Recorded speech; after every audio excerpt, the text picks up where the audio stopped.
जाते हैं, जब आके पे करने के बाद ऑनलाइन में पे करने के बाद बताया तो बच्चे नौजवान ऑनलाइन में करोगे इसे वो बीजा विषय को बीजा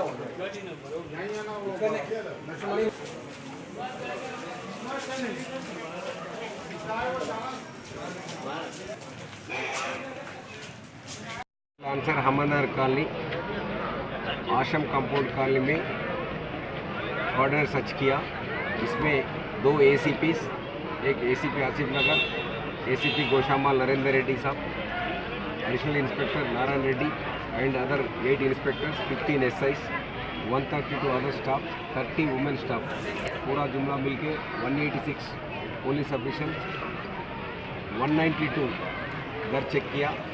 उसमें 68 क्रिमिनल्स को चेक किया। उसमें 12 सस्पेक्ट, 2 राउडी शीट को गिरफ्तार किया, उसको वेरीफाई करके एक्शन लेते। 31 व्हीकल्स सीज किया और उसको वेरीफाई करने के बाद रिलीज़ करते।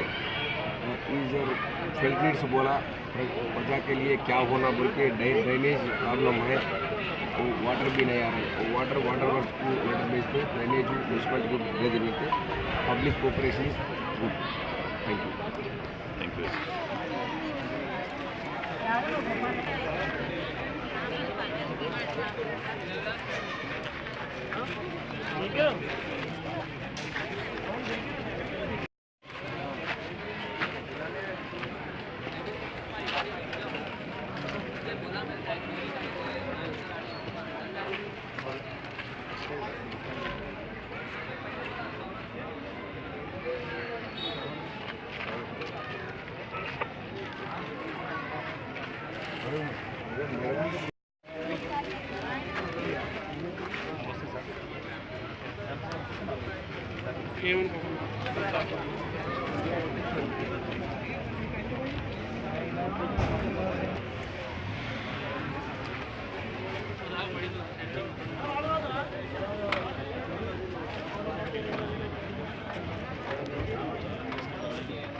चलो